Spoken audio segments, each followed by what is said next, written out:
Adrián era una figura casi mítica. Su nombre se susurraba con reverencia, incluso entre los que nunca lo habían visto. Su oficina, un espacio minimalista de paredes transparentes y líneas frías, parecía más un templo que un lugar de trabajo. Lucía solo había subido una vez al piso 40, por un error de programación en el ascensor. Las puertas se abrieron, y allí estaba él, de pie frente a un ventanal, con un traje impecable y la mirada perdida en la ciudad. «No estás autorizada aquí», dijo, sin girarse. Su voz era calma, pero cortante como el filo de un cuchillo. «Lo siento, fue un fallo técnico», murmuró Lucía, retrocediendo. «Que no se repita», respondió él, y las puertas se cerraron. Desde entonces, el piso 40 se convirtió en un horizonte prohibido, un lugar que alimentaba su curiosidad.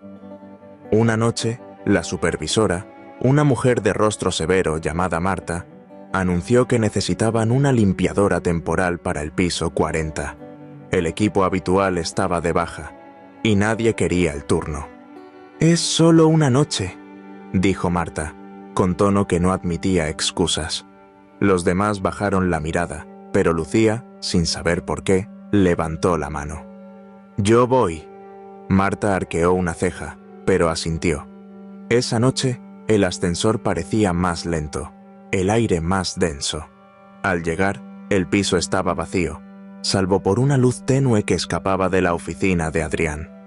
Lucía comenzó su rutina, limpiando con cuidado, como si cada superficie guardara un secreto. Al pasar por una sala de reuniones, vio algo que la detuvo. Adrián, sentado en una silla, con un vaso de whisky intacto y un montón de papeles desordenados frente a él. Sus manos cubrían su rostro, y por un instante parecía no un titán, sino un hombre roto. «¿Necesita algo?», preguntó Lucía, rompiendo el silencio. Él alzó la vista, sorprendido, como si hubiera olvidado que el mundo existía. «¿Qué haces aquí?», respondió, con voz áspera. «Cubriendo el turno. ¿Está bien?». Adrián rió, un sonido amargo. «Nadie está bien a estas horas». Lucía no supo qué decir, pero algo en su mirada la impulsó a hablar. «A veces, estar solo no ayuda». Él la observó, evaluándola. «¿Y tú, qué sabes de estar solo?». Lucía se encogió de hombros. «Más de lo que parece». Se giró para seguir limpiando, pero antes de salir, él murmuró: «Gracias». No era una palabra que esperara, y algo en su tono la hizo detenerse. Al día siguiente encontró una nota en su carrito: «No hagas preguntas que no quieres responder». No tenía firma, pero era suya. Desde entonces, cada noche que subía al piso 40, encontraba rastros de él: un libro abierto sobre una mesa, una pluma sin tapa, un vaso con restos de café. Adrián comenzó a quedarse más tarde, y sus encuentros, aunque breves, se volvieron habituales. «Buenas noches», decía él, sin levantar la vista. «Buenas noches», respondía ella, con una media sonrisa. Una noche, él preguntó: «¿Siempre limpias con tanta precisión?». Lucía, fregando un cristal, respondió: «Si no lo hago bien, alguien lo notará. Si lo hago bien, nadie lo hace». Adrián asintió, pensativo. «Interesante. La invisibilidad como arte». Ella rió, sorprendida. «No es arte, es supervivencia». Por primera vez, él sonrió, un gesto fugaz que transformó su rostro. Así comenzó un vínculo extraño, tejido en frases cortas y silencios compartidos. Adrián dejaba libros en las mesas, con páginas marcadas que hablaban de pérdida o esperanza. Lucía los leía en sus descansos, dejando notas en los márgenes. «Esto me recuerda a mi barrio». Él respondía con más libros. Ella empezó a dejar pequeños gestos: un dibujo de un árbol en una servilleta, una galleta envuelta en papel. No eran amigos, no eran nada definido, pero cada encuentro era un paso hacia algo que ninguno entendía. Una noche, Mientras Lucía limpiaba una ventana, Adrián apareció. «Esa mancha lleva meses ahí», dijo, señalando un punto en el vidrio. «Lo sé. Necesita algo más que un trapo». Sacó un raspador de su carrito y trabajó en silencio. Él la observó. «¿Por qué sigues aquí, limpiando?», preguntó. Lucía dudó. «Porque alguien tiene que hacerlo, y porque me da tiempo para pensar». Él asintió. «Pensar es peligroso». «Solo si no haces nada con lo que piensas», respondió ella. Esa noche, Adrián dejó un libro sin título, solo con una nota. Página 87. Lee con cuidado. Lucía lo abrió en su descanso. Era un poema sobre un hombre atrapado en su propia sombra, buscando una luz que no sabía nombrar. Algo en esas palabras la golpeó. No era solo un poema, era él, y quizás también ella. Al volver a casa, no pudo dormir. Se dio cuenta de que estaba empezando a sentir algo por Adrián, un hombre que vivía en un mundo tan lejano al suyo que parecía inalcanzable. Pero su corazón, terco, ya había decidido. Mientras Barcelona dormía, Lucía supo que su vida, como las manchas en el vidrio, estaba a punto de cambiar. El vínculo entre Lucía y Adrián crecía en las sombras del piso 40 de la Torre Esmeralda, un espacio que parecía suspendido entre el mundo real y algo más intangible. Cada noche, cuando Lucía empujaba su carrito de limpieza por los pasillos silenciosos, sentía una mezcla de nervios y expectativa. Los libros que Adrián dejaba, las notas en los márgenes, los pequeños gestos como una galleta o un dibujo, eran hilos que los unían, pero también recordatorios de la distancia que los separaba. Ella era una limpiadora que vivía en un piso compartido en Sants. Él, un presidente de empresa que manejaba millones desde un despacho de cristal. Sin embargo, en esos encuentros nocturnos, las jerarquías se desdibujaban, aunque nunca desaparecían del todo.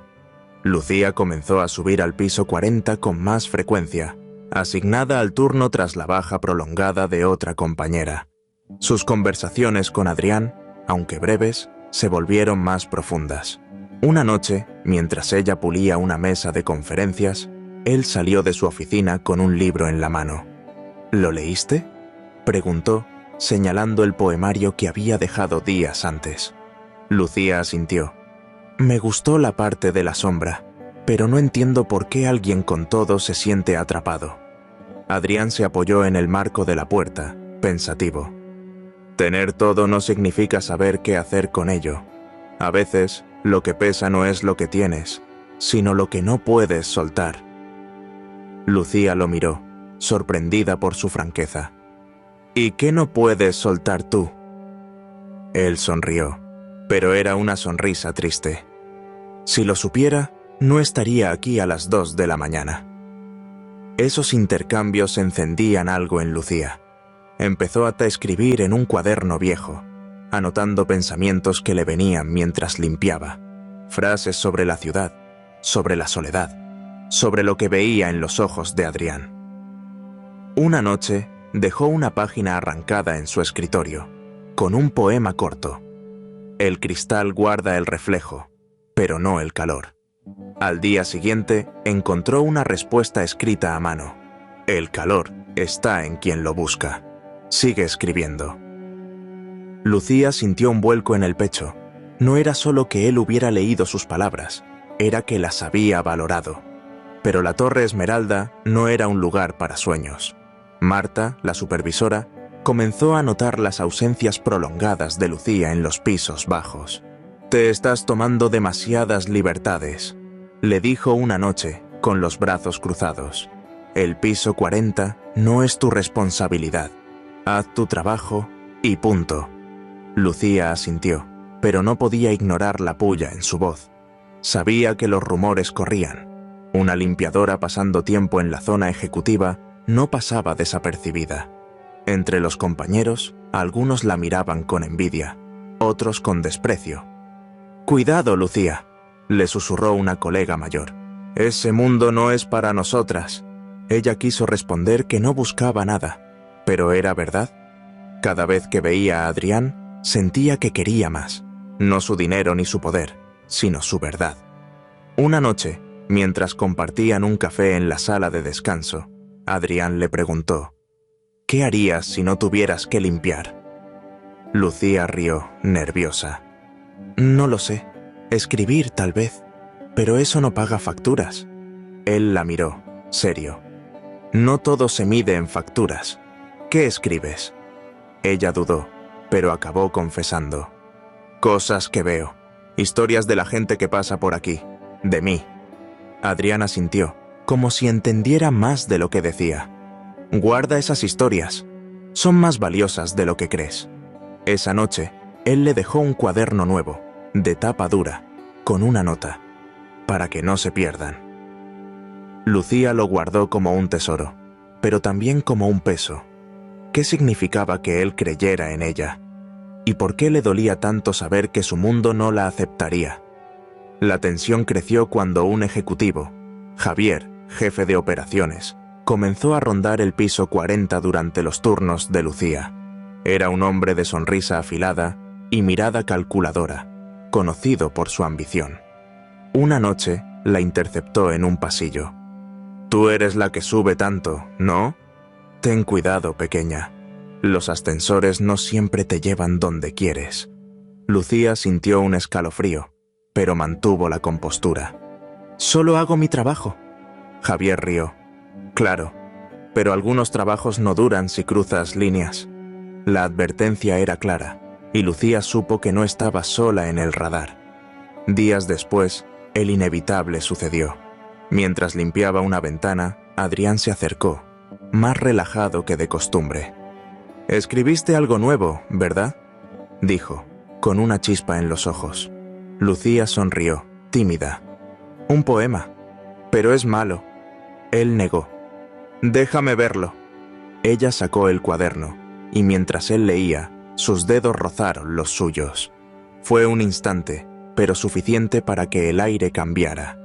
Adrián alzó la vista, y por un segundo, sus miradas se sostuvieron, cargadas de algo que ninguno se atrevía a nombrar.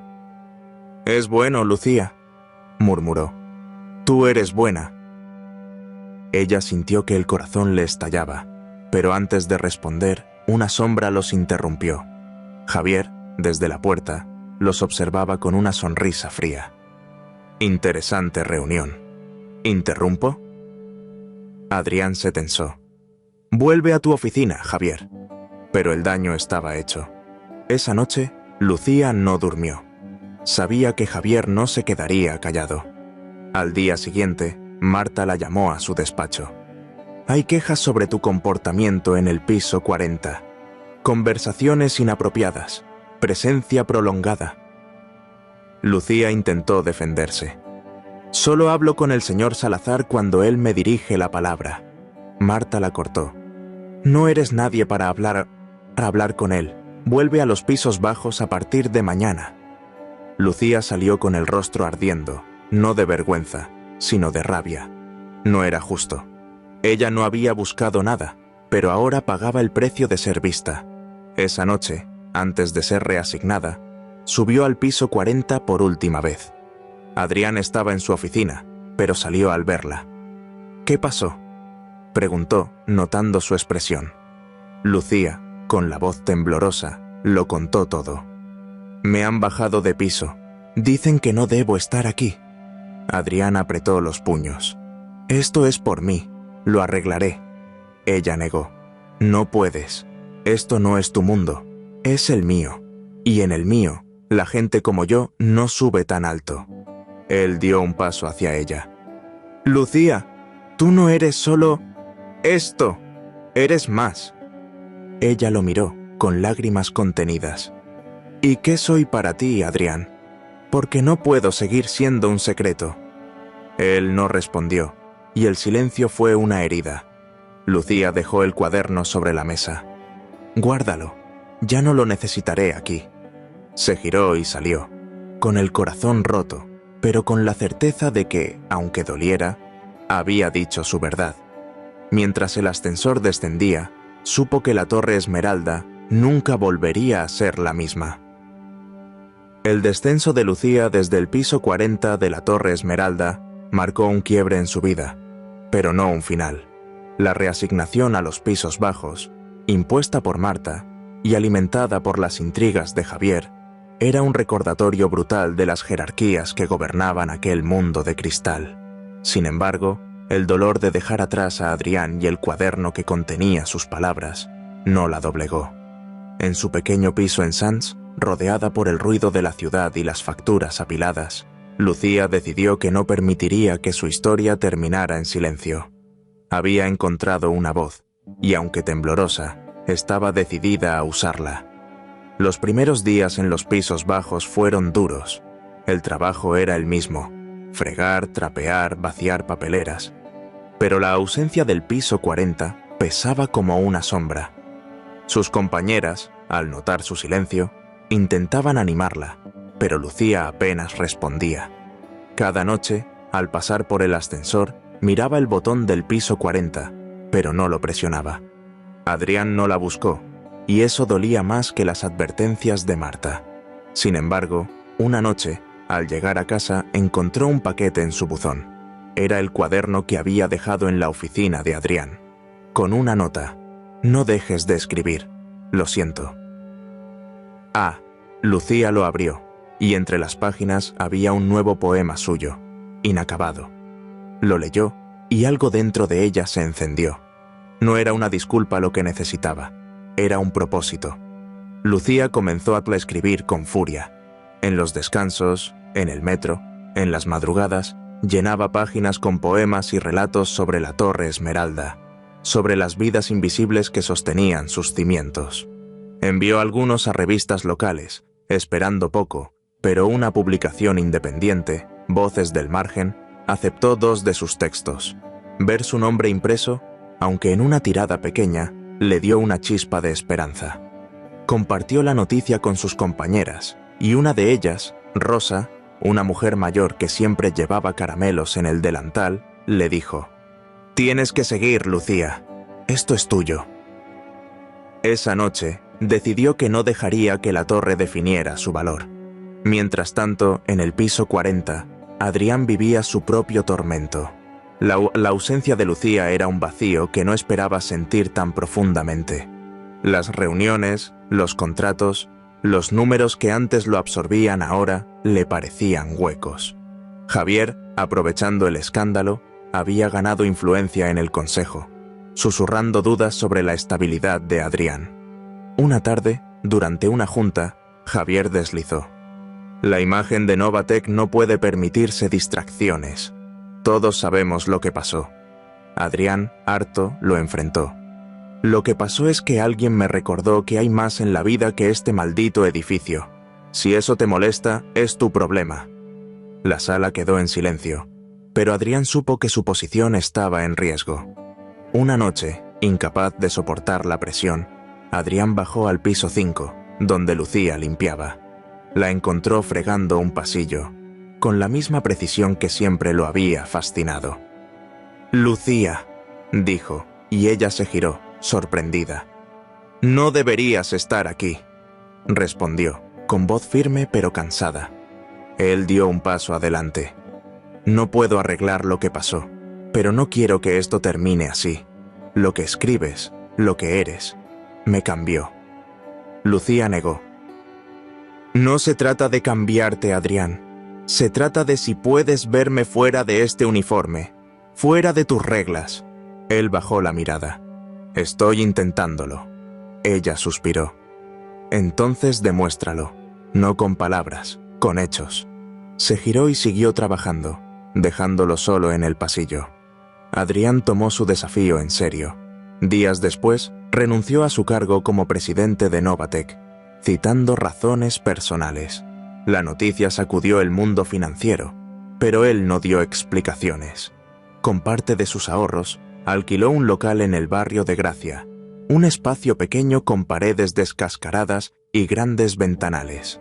Lo llamó Rincón de Papel, una librería-café que prometía ser un refugio para escritores y soñadores. Envió una invitación a Lucía, escrita a mano. «Ven, esto es para ti también». Ella dudó, pero la curiosidad y algo más profundo la llevó a acudir. El local estaba lleno de vida, estanterías de madera, mesas con lámparas cálidas y un rincón con cuadernos para que los visitantes escribieran. Adrián, sin traje, con una camisa arremangada, la recibió con una sonrisa nerviosa. «No sé si esto es suficiente, pero es un comienzo», dijo. Lucía recorrió el lugar, tocando los libros, sintiendo el aroma del café. «¿Por qué haces esto?», preguntó. Él la miró, sincero.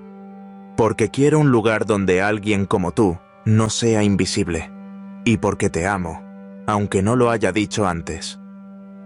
Lucía sintió que el suelo temblaba bajo sus pies. No respondió de inmediato, pero sus ojos brillaban. Rincón de Papel se convirtió en su proyecto común. Lucía dejó la limpieza nocturna y se dedicó a organizar talleres de escritura para mujeres como ella, para jóvenes que nunca habían creído en sus palabras. Adrián aprendió a escuchar, a ceder control, a reír con los errores. No fue fácil. Discutían por horarios, por dinero, por el miedo de que todo colapsara. Pero cada noche, al cerrar el local, se sentaban juntos, compartiendo un café y un silencio que ya no hería. Lucía publicó su primer poemario, Sombras de Cristal, dedicado a quienes limpian el mundo sin ser vistos. En la presentación, Adrián estaba en primera fila, con lágrimas que no escondió. Una tarde, mientras ordenaban el local, Lucía recibió una carta anónima. «No todos olvidan. Cuidado». La mostró a Thiers. A Adrián, que frunció el ceño. «Es Javier o alguien como él, pero no podrán tocarnos ahora». Y tenía razón. La comunidad que habían construido, vecinos, escritores, soñadores, era su escudo. Cuando Javier intentó desprestigiarlos en un artículo, los clientes de Rincón de Papel respondieron con reseñas y apoyo, ahogando su veneno. Años después, Rincón de Papel era más que una librería. Era un hogar para los marginados, un lugar donde una madre soltera podía leer su primer cuento, donde un anciano escribía cartas a su esposa fallecida. Lucía y Adrián se casaron en el patio del local, con libros como testigos y un pastel hecho por Rosa. Su hija, Alba, creció entre estanterías, aprendiendo que el amor no se mide en pisos altos, sino en las manos que se sostienen. Una noche, mientras Barcelona brillaba bajo la lluvia, Lucía miró a Adrián y preguntó: ¿valió la pena dejarlo todo? Él sonrió, acariciando su mano. No dejé nada, encontré todo. Y mientras Alba dormía con un libro en el regazo, supieron que su historia, nacida en las grietas de un edificio de cristal, había construido un mundo donde nadie volvía a ser invisible.